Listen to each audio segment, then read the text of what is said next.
Olá pessoal, tudo bom? Gravando mais um videozinho aqui, ainda sobre análise de circuitos, né? Usando malhas, sempre em corrente contínua, ainda em corrente contínua, né?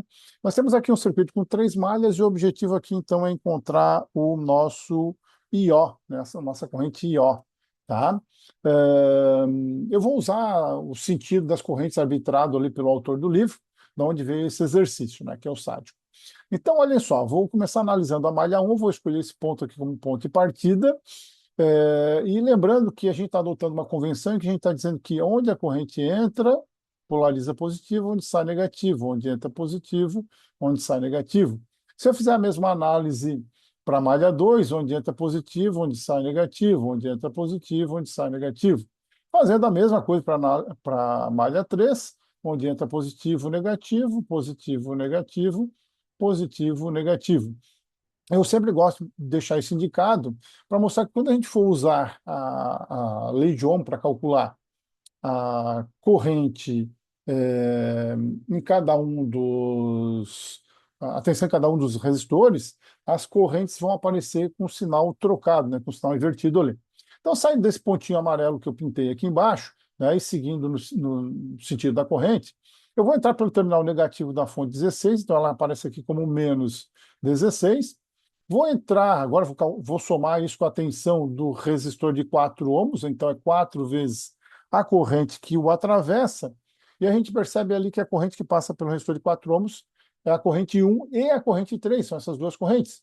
Só que eu estou entrando pelo lado em que um polariza positivo e 3 negativo. Então isso vai aparecer como I1 menos I3, né, para os sentidos aqui adotados. Seguindo ainda nessa malha, eu chego lá no resistor de 2 ohms, então mais 2, que multiplica I1 menos I2 nesse caso. Voltei para o ponto de partida, isso aqui é igual a zero, então. Então, isso aqui é a malha inferior esquerda, né? Então, dando uma ajeitadinha nessa equação, nós ficaríamos com alguma coisa do tipo 4 mais 2, 6 e 1, menos 2 e 2, e eu tenho aqui 4 e 3, só que negativo, né? Menos 4 e 3, e isso vai ficar igual a 16. Lá do outro lado ele vai ficar negativo, né? Então, positivo, perdão. Então, eu tenho aqui a primeira equação já ajeitadinha. Bom, agora vou trabalhar a minha malha inferior direita, ali onde está a corrente I2, né? Então, saindo, por exemplo, deste ponto aqui, vou seguir o circuito todo, né? Agora eu terei tensão no resistor de 2 ohms, usando a lei de Ohm de novo, né? Eu tenho duas vezes a corrente que o atravessa. Veja agora que eu estou seguindo o sentido da corrente, eu vou entrar no terminal positivo, polarizado com positivo por I2 e negativo por I1. Então, se invertem os papéis ali, eu fico com I2 positivo menos I1, né? Mais atenção sobre o resistor de 8 ohms, que seria 8 vezes I2 menos I3, nesse caso, né? I2 menos I3, menos 10 IO, né? 10 IO.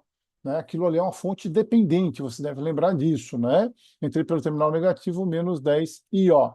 Voltei para o ponto de partida e isso é igual a zero, tá? Dando uma arrumadinha nessa equação, eu vou ficar com 2 e 2 menos 2 e 1. Já vou ajeitar esse troço aqui. É, vou deixar já. Deixa eu dar uma arrumadinha para não gastar muito espaço. Já vou fazer direto. Vou ficar então com menos 2 e 1. Eu só tenho isso aqui multiplicado em 1. E 2 eu tenho 2 mais 8, tenho 10 e 1. E 2, perdão. Né? E 3 eu tenho 8 e 3, menos 8 e 3. Menos 10 e o IO continua aqui. Bom, agora se eu der uma olhadinha para cima, eu vejo que o I3 é o único elemento que vai estar passando nesse ponto aqui onde é o IO. Então, eu já posso dizer que o meu IO, ele é igual a I3, tá? Oh, perdão, I3 minúsculo, né? Deixa eu dar uma arrumadinha nisso aqui. O meu IO é igual a I3. Bom, dito isso, eu posso substituir isso aqui. Aqui faltou igual a zero, né?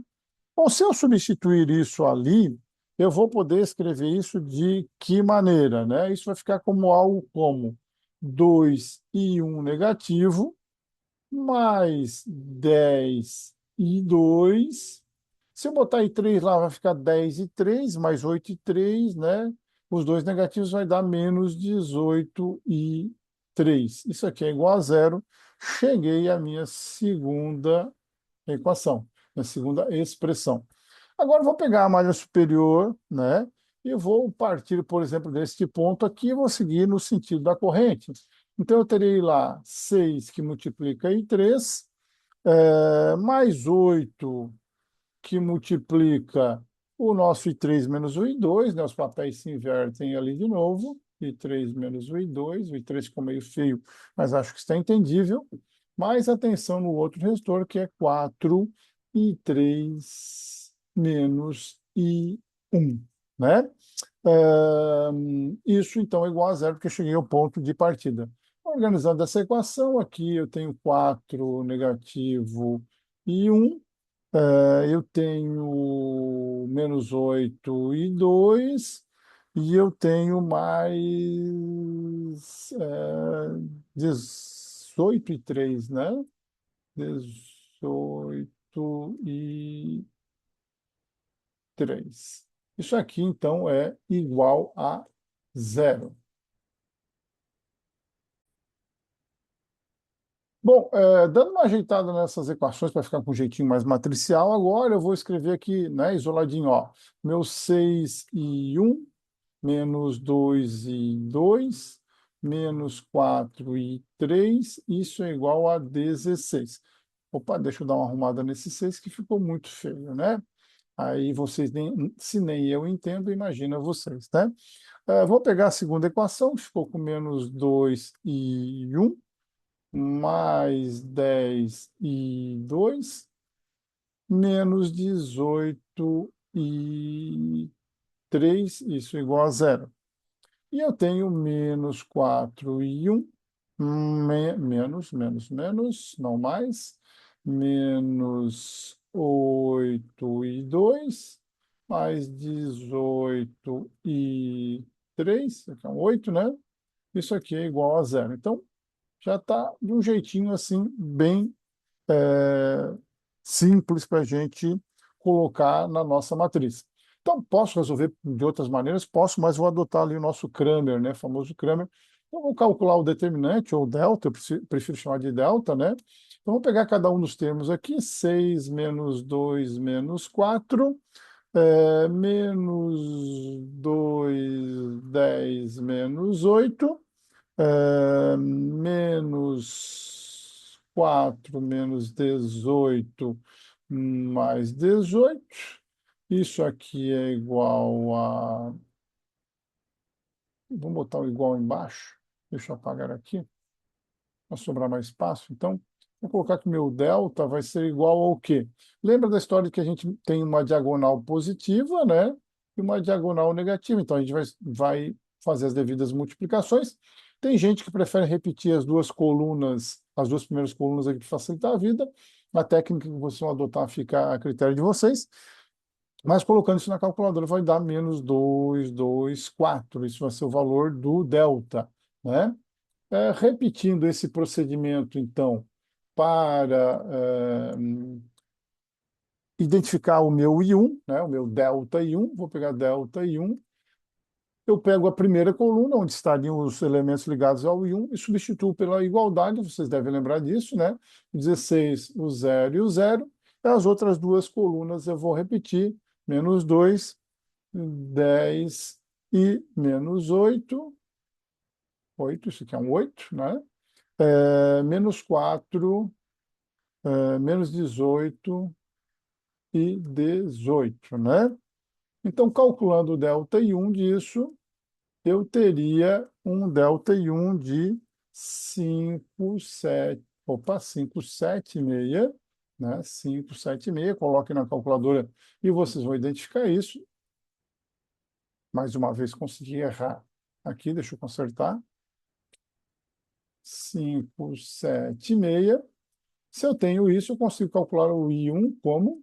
Pego 5,76 e divido pelo delta, que é o menos 224. Isso vai dar uma corrente de menos 2,57 ampere, tá? Repetindo o mesmo procedimento para o I1, I2 e I3, eu não vou colocar aqui, porque senão o vídeo vai ficar muito longo, né? Eu teria uma corrente menos 7,71 ampere para o I2, e o meu I3, né, que daria um delta ali de 896, vai ser igual a menos 4 ampere. Então, calculamos todas as correntes de malha para praticar, mas o que me interessa de fato é o I0, né? E o I0 a gente viu que ele é igual ao I3. Então, achamos nosso I0 como sendo menos 4 amperes. Então, está aqui resolvido o exercício. Espero que tenha ficado claro para todo mundo.